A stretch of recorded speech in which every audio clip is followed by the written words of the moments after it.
Bom dia, vamos lá para mais uma aula. O último conteúdo, ele é bem pequenininho, a gente termina bem rapidinho.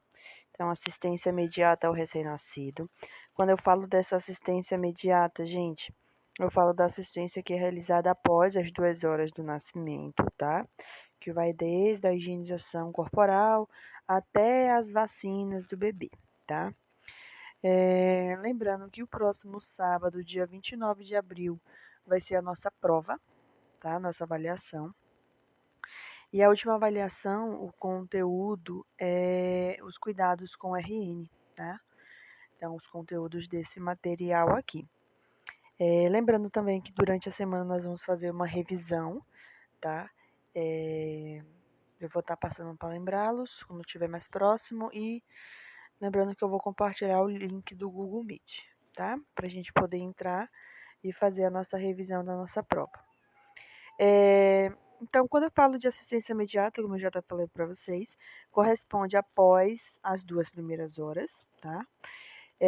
Então, no momento do nascimento, do momento do nascimento até as 2 primeiras horas do bebê, exige todo um cuidado, toda uma assistência.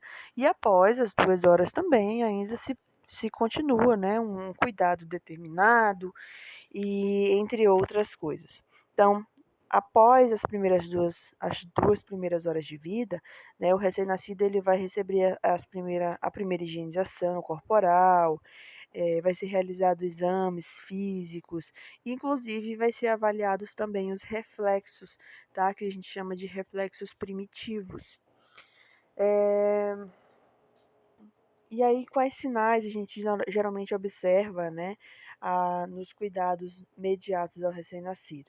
Então, tônus muscular, né, a rigidez dos bracinhos, das perninhas, o movimento que o bebezinho faz com o corpo, para saber se ele não está molinho, né, muito letárgico, a questão da atividade espontânea, a postura, as faces, tiragens, entre outras coisas, desde características de choro, vômito, até sangramentos, convulsões e a eliminação do primeiro cocô e do primeiro xixi, tá? Então a gente observa tudo. É claro que esse exame mais minucioso, que a gente chama de exame físico, ele é realizado pelo enfermeiro de nível superior, mas também, normalmente, né, hoje aqui na maternidade, nos hospitais materno-infantil, tem sido realizado pelo médico especialista, que é chamado de pediatra, tá? E aí a gente vai falar um pouquinho sobre os cuidados de higiene. Então, a higiene nada mais é que o banho do bebê. A gente orienta que esse banho ele seja realizado após 24 horas do nascimento. Por quê? É o tempo em que o corpinho do bebê já se adaptou ao meio extrauterino, né? Então, os sinais vitais do bebê já estão estabilizados e se adaptando ao novo ambiente.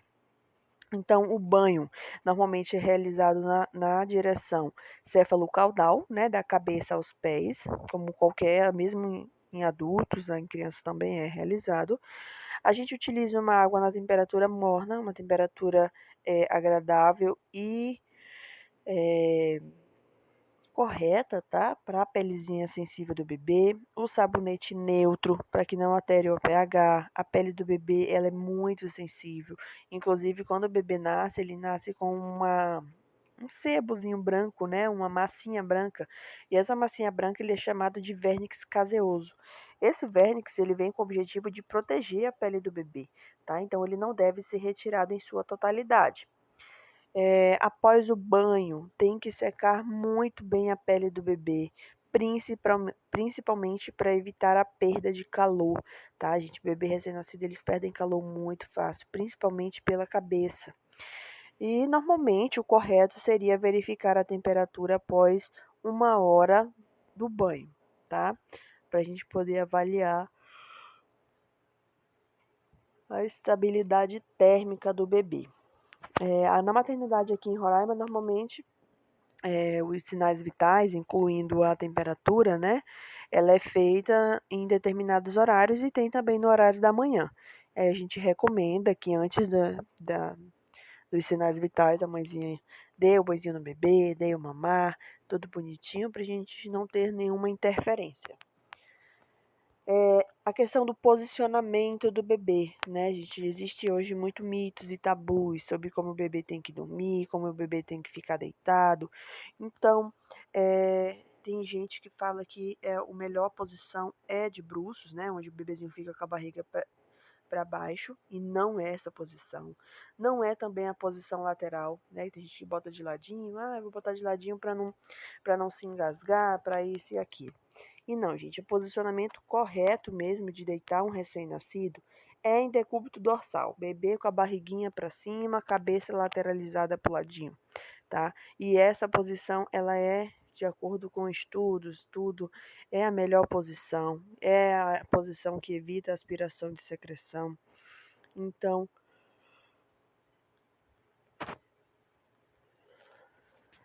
ela é a melhor posição para o bebê, tá? A gente ficar. A melhor posição para o bebê deitar, para o bebê dormir. Então, posição de decúbito dorsal. E é claro, né, nós, como profissionais, assim como também os pais, devem estar em observação constante nas primeiras horas de vida.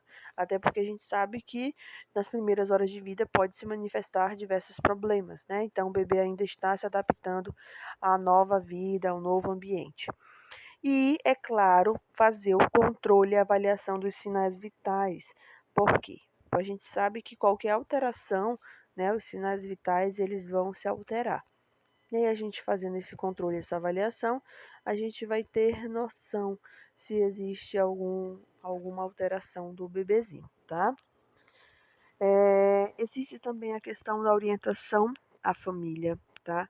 Aumentar o vínculo dos pais com o recém-nascido. Então, as orientações são várias, desde os aspectos, eh, como, por exemplo, as características do recém-nascido, inclusive quando está com fome, quando está cansado, quando está satisfeito, né? A gente ensina também, até. eh, até a questão das vacinas, entre outros cuidados com o recém-nascido.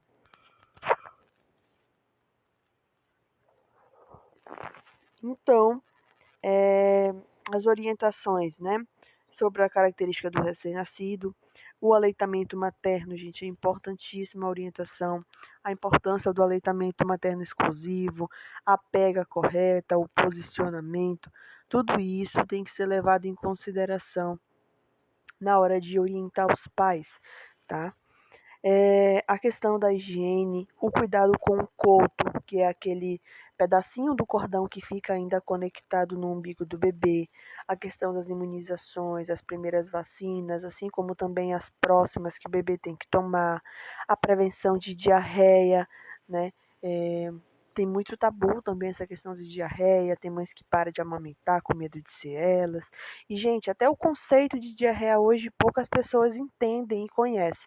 Porque quando eu falo de diarreia, eu falo de aumento de evacuações, ou seja, mais de 5 evacuações com as fezes amolecidas a pastosas. Então, muita gente acha que só pelo fato de o bebê fazer um cocô mais molinho, ele está com diarreia. E não, tá, gente? A diarreia são número aumentado de evacuação mais o amolecimento das fezes, tá? E também procedimentos frente a alguns problemas comuns, como, por exemplo, um engasgo, né? É muito comum o bebê se engasgar, principalmente quando a mãe tem leite em abundância, né? Qual é o procedimento de desengasgo, assim como também um simples procedimento para alívio de gases, né? Bebê recém-nascido, eles têm muito problema com gases. Por quê? Porque em relação à anatomia, o sistema digestório do bebê ainda não está completamente formado e desenvolvido. Então, ele pode apresentar gases, tá? Entre outros desconfortos também. A gente também incentiva o envolvimento dos pais em todos os cuidados, desde o banho até a troca de fralda, a higienização do coto. Então, quem vai estar na vida desse bebê diariamente são os pais e ou os responsáveis. Então, eles precisam estar inseridos em todos os cuidados, tá? Dentro da maternidade, para que quando eles cheguem em casa, eles saibam fazer também. E o reforço positivo às habilidades, então incentivar, elogiar, né? Então, para eles saberem que estão fazendo certo.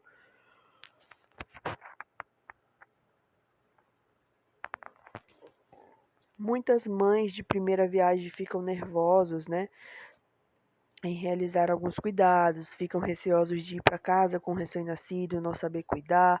Então, sempre incentivem, elogiem e orientem da forma correta os pais, tá? Então, dentre os cuidados com o coto, gente, que eu estava falando para vocês, né? Então, o coto é o pedacinho do cordão que fica conectado no bebê, tá? Esse coto umbilical, que a gente chama de umbigo do bebê, né? Ele tende a cair no 7º ao 10º dia de vida do bebê, tá? É... Tem bebê que demora um pouquinho mais para cair, mas é por falta, provavelmente, de higienização, né? Ele vai gangrenar, vai ressecar e vai cair, tá? Como é que deve ser feita a limpeza do coto umbilical? O coto umbilical ele deve ser higienizado com algodão ou com tonete e álcool, tá, gente? É simples, né? Então, quando é que eu vou fazer essa limpeza? Após cada troca de fralda ou após o banho, tá? Normalmente após o banho. Sempre que necessário, também a gente estaria realizando essa higienização. Então, eu pego o algodão ou o cotonete, embebedo bastante álcool 70 e eu vou higienizar. Muita atenção com a base do cordão, que é aquela parte que fica em contato com a pele do bebê, tá? Limpar bem, tirar toda a umidade. O álcool, gente, ele vai evaporar e vai ressecar, ajudando na cicatrização do coto, certo? Então, é, tomar muito cuidado ali naquele lugar, naqueles cantinhos, né, para não deixar de limpar e deixar alguma sujeirinha. Olha, essa questão do bebê chorar, né? Ah, muita mãe fica receosa, achando que porque é álcool arde. E não, gente. O coto umbilical nada mais é que um tecido morto, né? Um tecido gangrenando. Então não vai doer.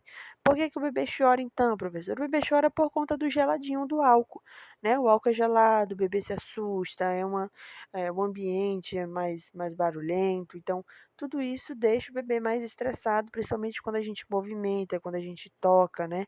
Mas não dói, tá? Então pode ser feito sem medo, sem peso na consciência. E outros cuidados, além da higienização, é em não abafar o coto, né, gente? Com fralda descartável, esquenta, abafa, né? Acaba não deixando respirar e cicatrizar da forma adequada. Então, se a fraldinha. Tem fraldinha que já vem até cortadinha a parte da barriguinha para não cobrir o coto, né? Mas se caso não cubra, pode dobrar, pode cortar a pontinha da forma em que o coto não fique tampado, tá? E evitar roupa apertada em cima do coto também. A gente sabe que as calças do bebê, né? Mesmo que seja pequenininha, acaba ficando ainda muito grande para o recém-nascido e a gente sobe até lá em cima. Então, tomar cuidado para não apertar o coto umbilical, né? Aqui a gente consegue ver a figura de um coto. Inclusive, gente, esse clampzinho que é colocado no umbigo do bebê, ele pode ser retirado, tá? Após 48 horas, de 48 a 72 horas pode ser retirado, tá? Ele é colocado para evitar um sangramento, mas após esse período ele já começa o processo de gangrena, então não corre mais risco de sangrar. Normalmente a gente deixa, né, até cair e tudo mais, também não tem problema, tá? Outro tema muito comum, né, no recém-nascido, também após o parto, alguns dias, é a questão da icterícia, que é o amarelão, né, icterícia neonatal. E o que que acontece? É, essa icterícia, gente, normalmente ela é fisiológica, é normal, tá? Ela acontece normalmente nos primeiros dias de vida do bebê, na qual o tratamento é simples, então banho de sol resolve. E por que que acontece esse aumento de bilirrubina indireta no sangue? Então, o nascimento, né, ele vai ocasionar uma série de alterações, inclusive acaba aumentando a concentração da bilirrubina no sangue, deixando ele em níveis muito mais altos, tá? Então, a gente fica atento a qualquer complicações, inclusive existe a forma mais grave, tá? Da icterícia, que normalmente ela pode ocasionar desde crise epilética até um quadro de ictérico, que é um quadro de icterícia icterícia não, perdão, é bilirrubina indireta elevada no sangue, tá? E aí pode levar a quadros bem severos. De acordo com Kramer, gente, ele divide é, a contagem da icterícia por zonas. Né? Então, nós temos aqui são divididas em 5 zonas. A primeira zona inclui só cabeça. A segunda zona inclui a zona 1, que é cabeça, mais o tórax. A zona 3 inclui a zona 2, mais abdômen e coxa. A zona 4 inclui zona 3, mais braços e pernas. E a zona 5 inclui zona 4, mais mãos e pés, como vocês conseguem ver aqui no slide. Tá? Normalmente, o bebê ele vai ser submetido a um tratamento quando os níveis de bilirrubina estão ali acima de 12, 15 miligramas por decilitro. E aí o bebê ele vai, normalmente o médico define o tratamento através de uma fototerapia, tá? Que nada mais é que expor o bebê a uma luz ultravioleta e assim diminuir as concentrações de bilirrubina indireta. Existem aqui alguns fatores que podem levar essa icterícia a um quadro bem mais grave, né, de neurotoxicidade. E aí existem alguns fatores, como por exemplo a prematuridade, bebê do sexo masculino, acidose, hipóxia, septicemia, enfim, várias outras aqui que estão citadas, tá?